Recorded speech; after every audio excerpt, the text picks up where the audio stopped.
اوسطہ مغفرہ آخرہ عتق من النار۔ یہ رمضان کا مہینہ ایسا مہینہ ہے، اس کا پہلا عشرہ عشرہ رحمت۔ یہ بات میں نے پہلے بھی کہی ہے، اللہ رب العزت نے رحم کو اپنے پاس رکھا ہے، اللہ نے رحم کو اپنے پاس رکھا ہے، اور اس رحم کا ایک حصہ مخلوق کے اندر بھیج دیا ہے اور 99 حصے اپنے پاس رکھے ہیں۔ اس ایک حصے میں سے رمضان المبارک کا جو عشرہ پہلا ہے وہ عشرہ رحمت ہے۔ تو آپ یقین مانیں وہ عشرہ رحمت کیسا ہوگا، وہ کیسا رحمت والا عشرہ ہے، کہ جس میں نفل فرض 10 گنا بڑھ جاتا ہے۔ تو اللہ رب العزت نے اپنے فضل و کرم سے ہمیں یہ نصیب فرمایا ہے، اللہ رب العزت نے ہمیں یہ توفیق عطا فرمائی ہے، تو ہماری کوشش یہ ہو کہ ہمارا ایک لمحہ بھی ضائع نہ ہو۔ اور پھر جو دوسرا عشرہ تھا عشرہ مغفرت، وہ بھی گزر چکا، اور عشرہ عتق من النار ہے۔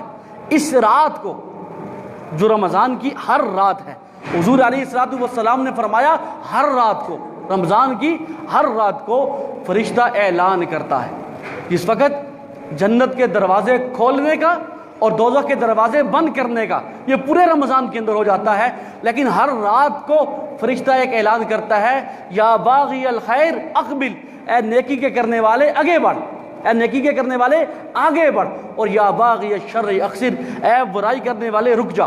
اور وللہ عتقاء من النار فی کل لیلہ، ہر رات اللہ رب العزت 10 لاکھ لوگوں کو جہنم کی آگ سے خلاصی عطا فرماتے ہیں۔ لیکن یہ تو ہر روز ہے۔ پھر جو رمضان کا آخری دن ہوتا ہے لیلۃ الجائزہ جسے کہتے ہیں، تو پورے رمضان کے اندر اللہ رب العزت نے جتنے لوگوں کو جہنم کی آگ سے خلاصی عطا فرمائی ہوتی ہے، اتنے لوگوں کو اس آخری دن لیلۃ الجائزہ والے دن اللہ رب العزت جہنم سے خلاصی عطا فرماتے ہیں۔ اور اس عشرے کو اللہ نے کہہ دیا وآخرہ عتق من النار، یہ تو جہنم سے خلاصی کا عشرہ ہے۔ اور پھر دوسری حدیث میں اللہ کے نبی حضرت محمد مصطفیٰ صلی اللہ علیہ وسلم نے فرمایا، رغم انفو رغم انفو رغم انفو، اس شخص کی ناک خاک آلود ہو، اس شخص کی ناک خاک آلود ہو، وہ شخص ہلاک اور برباد ہو جائے۔ صحابہ نے پوچھا کون یا رسول اللہ؟ حضور علیہ السلام نے فرمایا، جس نے رمضان کا آخری عشرہ پایا اپنی مغفرت نہ کروا سکا، جس نے رمضان کا مہینہ پایا اپنی مغفرت نہ کروا سکا، اس سے بڑا ہلاک شدہ آدمی کون؟ اللہ رب العزت نے ہمیں نصیب فرمایا ہے، اور اب ہم اپنی مغفرت نہ کروا سکیں، اپنے اللہ کو راضی نہ کر سکیں، توبہ استغفار نہ کر سکیں۔ لیکن جب ہم یہ کام کریں گے، ہم یہ طے کر کے کریں گے، غلطی ہے انسان سے ہو جاتی ہے، انسان خطا کا پتلا ہے، غلطیاں انسانوں سے ہوتی ہیں۔ حدیث میں آتا ہے کل بنی آدم خطاؤن وخیر الخطائین التوابون، انسان خطا کار ہے، انسان خطا کا پتلا ہے، اس سے غلطیاں ہو جاتی ہیں، لیکن خیر الخطائین التوابون، بہترین خطا کار وہ ہے جو توبہ کرنے والا ہے، جو توبہ کرنے والا ہے۔ ابھی اللہ کے رحمت کے دروازے کھلے ہیں، ابھی سورج مغرب سے طلوع نہیں ہوا، ابھی حلق تک جان کنی کا عالم نہیں پہنچا۔ من تاب قبل ان تطلع الشمس من مغربها تاب اللہ علیہ، حضور فرماتے ہیں سورج کے مغرب کے طلوع ہونے سے پہلے جو توبہ کرے گا اللہ اس کی توبہ کو قبول کر لیں گے۔ تو ہم صدقے دل سے اللہ سے توبہ کر لیں۔ اس رمضان میں ذکر و عبادات میں، طاعات میں، تلاوت میں جو کمی رہ گئی ہے، اللہ اپنے فضل و کرم سے ہماری اس کمی کو معاف فرماتا۔ اور ضابطہ یہ ہے جب انسان توبہ کرتا ہے، دیکھیں توبہ کی 3 شرطیں ہیں۔ پہلی بات، اے اللہ یہ جو گناہ ہے جو مجھ سے سرزند ہوا ہے، اے اللہ میں توبہ کرتا ہوں، میرے اس تو گناہ کو معاف فرما، ایک بات۔ دوسری بات، اے اللہ آئندہ یہ گناہ میں نے نہیں کرنا، آئندہ یہ جو گناہ میں نے کیا، جھوٹ بولا ہے، سود کھایا ہے، رشوت کھائی ہے، زنا کاری کی ہے، الزام تراشی کی ہے، بہتان باندھے ہیں، مخلوق کو لڑایا ہے، جھگڑے ڈالے ہیں، فتنہ فساد برپا کیا ہے، اے اللہ آئندہ یہ نہیں کرتا۔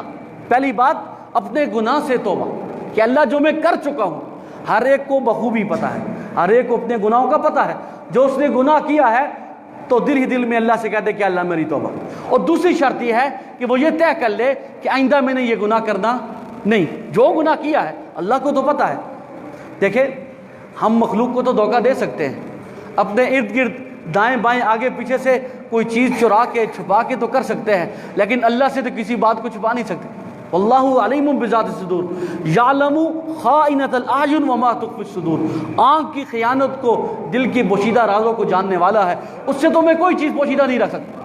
تو اللہ رب العزت سے ہم سب کے دل سے توبہ کر لیں، اور دوسرا یہ طے کر لیں کہ اللہ جو میں نے گناہ کیا ہے اس رمضان کی برکت سے اللہ تجھ سے دستبستہ گزارش ہے کہ آئندہ یہ نہیں کرتا، آئندہ نہیں کرتا۔ اور تیسری چیز، جو گناہ مجھ سے ہوئے ہیں اس پر نادم اور شرمندہ ہوں، جو گناہ مجھ سے ہو چکے ہیں اس پر ندامت ہے، اس پر شرمندگی ہے۔ تو میری کوشش یہ ہوگی، پہلی بات کہ میں اس گناہ سے توبہ کر لوں، دوسری بات میں آئندہ نہ کرنے کا عزم کر لوں، تیسری بات جو گناہ ہو چکے ہیں اس گناہ پہ میں نادم اور شرمندہ ہو جاؤں۔ اور پھر غلطی سے پھر اگر دوبارہ گناہ ہو جائے تو پھر بھی پریشان ہونے کی ضرورت نہیں ہے، اللہ سے توبہ کر لیں، اللہ توبہ کر گناہ معاف۔ اور یہ جو آیت کریمہ میں نے پڑھی ہے، یہ رمضان کا مہینہ اللہ رب العزت نے قرآن کو نازل فرمایا، اور قرآن پیغام ہدایت ہے۔ آگے اللہ فرماتے ہیں فمن شہد منکم الشہر فلیصم ومن کان مریضا او علی سفر فعدۃ من ایام اخر، جس آدمی نے رمضان کا مہینہ پایا، جس آدمی نے رمضان المبارک کا بابرکت مہینہ پایا، اس کو چاہیے کہ فلیصم، وہ رمضان کا روزہ رکھے، رمضان کا روزہ رکھے۔ ابھی کچھ لوگ بیمار ہو جاتے ہیں، کمزوریاں انسانوں کے اندر ہیں، کوئی مرض کا، کوئی کسی چیز کا شکار ہو جاتا ہے، تو میری گزارش یہ ہوگی، گناہ انسان سے ہو جاتے ہیں، اور پھر روزہ نہ رکھنے کا گناہ تو بہت بڑا گناہ ہے۔ ہم خود یہ فیصلہ کر لیتے ہیں کہ بھائی میری طبیعت خراب ہے، میں روزہ نہیں رکھ سکتا، 50 کلو کی بوری بھی اٹھا لیتا ہوں، دنیا کا ہر کام کر لیتا ہوں، گھر کی ذمہ داریاں پوری کر لیتا ہوں، لیکن میں روزہ نہیں رکھ سکتا، طے میں خود کرتا ہوں۔ تو میری گزارش یہ ہوگی، روزہ رکھنا، روزے کے بارے میں یہ طے کرنا یہ میری ذمہ داری نہیں، میں نے علماء سے پوچھنا ہے، میرے حالات یہ ہیں، میں نے ماہر ڈاکٹر سے رائے لینی ہے کہ بھائی تمہاری کیا رائے ہے، میری کیفیت یہ ہے، میری کنڈیشن یہ ہے کہ بھائی میں روزہ نہیں رکھ سکتا۔ روزہ نہ رکھنے پہ فقہاء نے 3 صورتیں بتائی ہیں۔ پہلی صورت یہ ہے، فقہاء نے جو صورت بتائی ہے اس میں پہلی صورت یہ ہے کہ بھائی میں روزہ رکھوں تو میرا جو مرض ہے وہ بڑھ جائے، دوسری صورت یہ ہے میرے روزہ رکھنے سے میرا مرض اگر 1 دن میں ٹھیک ہونا تھا تو وہ 10 دنوں میں ٹھیک ہو جائے، یعنی صحت یابی جو ہے وہ بڑھ جائے۔ اور تیسری چیز، میں نے اگر روزہ رکھا تو میں ہلاکت پر پہنچ جاؤں گا۔ تو یہ فیصلہ میں نے نہیں کرنا، یہ فیصلہ ماہر ڈاکٹر نے کرنا، تو اگر یہ 3 صورتیں ہیں، روزہ رکھنے سے مرض کے بڑھ جانے کا، دیر سے صحت یاب ہونے کا، یا ہلاکت کا خدشہ ہے، ان 3 صورتوں میں ماہر ڈاکٹر کی رائے ہے جو دیندار بھی ہے، اور مفتی سے، علماء کرام سے رائے لے کے اگر ہم روزہ چھوڑ دیں تو پھر گنجائش ہے۔ اللہ فرماتے ہیں فمن شہد منکم الشہر فلیصم، جس نے رمضان کا مہینہ پایا وہ چاہے کہ وہ روزہ رکھے، لیکن ومن کان مریضا او علی سفر فعدۃ من ایام اخر، جو آدمی مریض ہے، میری بات سن میں آ گئی نا، مریض کے متعلق، یا مسافر ہے، فعدۃ من ایام اخر، وہ اس رمضان کے ان دنوں میں روزے کو چھوڑ کے دیگر دنوں میں اس روزے کو شمار کر لے۔ یعنی فقہاء فرماتے ہیں تو سب سے کم دن ہوتے ہیں نا وہ دسمبر کے یا جنوری کے، وہ آدمی جنوری اور دسمبر کے مہینے میں ان روزوں کی قضا کر سکتا ہے تو اس کو چاہیے کہ وہ قضا کرے۔ پھر ایک آدمی کی کنڈیشن ایسے ہے کہ وہ رمضان کا مہینہ روزہ نہیں رکھ رہا، پھر دسمبر اور جنوری میں بھی، یعنی اتنے چھوٹے دنوں میں بھی وہ روزہ نہیں رکھ سکتا، تو اس کو چاہیے کہ پھر وہ روزے کا فدیہ ادا کرے۔ ابھی فدیہ کیا ادا کرے؟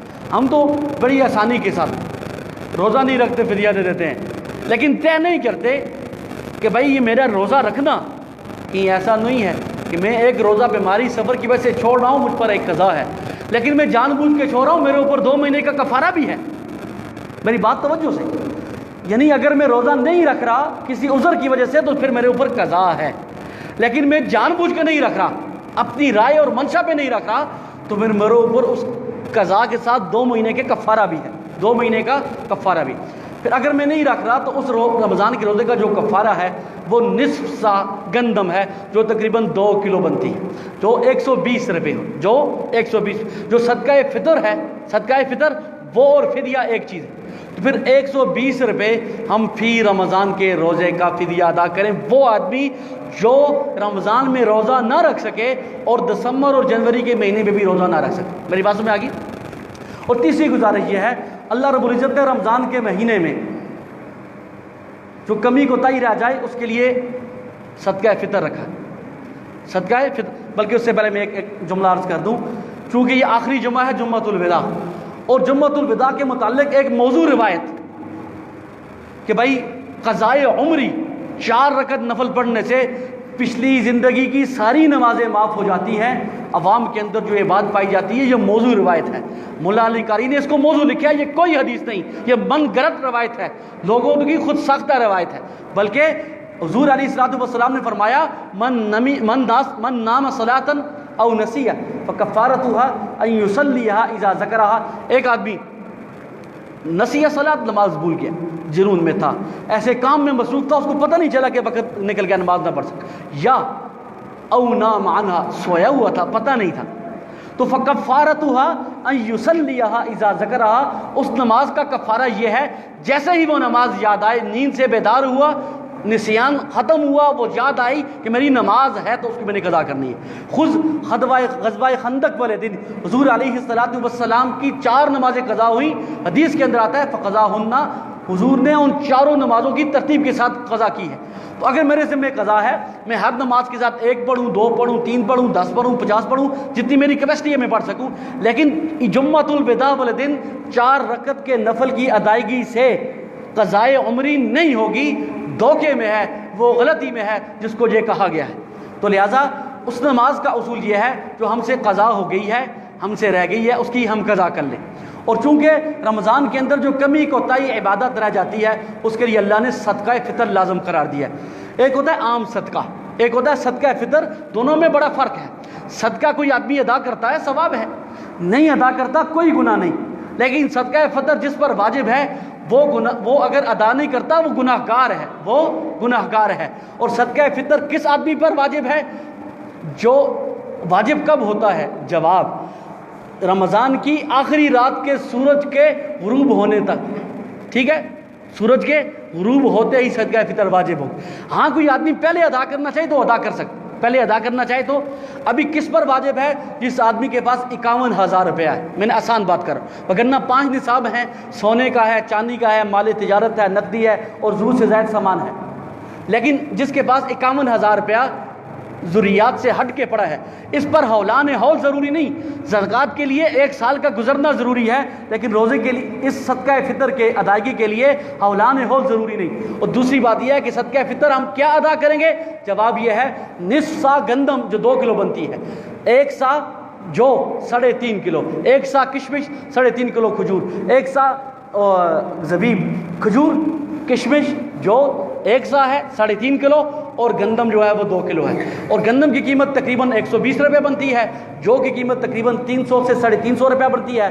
کھجور 3.5 کلو، اس کی قیمت 1200 لے کے 1300 کے قریب 1280 تک بنتی ہے۔ اور جو چوتھی چیز ہے زبیب، جسے ہم کہتے ہیں کشمش، کشمش کی قیمت 1800 سے 1900 کے درمیان بنتی ہے۔ اور میری آخری گزارش یہ ہے کہ صدقہ فطر چونکہ غریب کی عید ہے، اس لیے مالدار بھی اور غریب بھی صرف 120 ادا نہ کریں۔ میں گلہ اور شکوہ کروں گا، میرے گھر کے 29, 28, 30 روزے جتنے بھی تھے، مٹن کے ساتھ افطاری کرتا رہا، مٹن کے ساتھ سحری کرتا رہا۔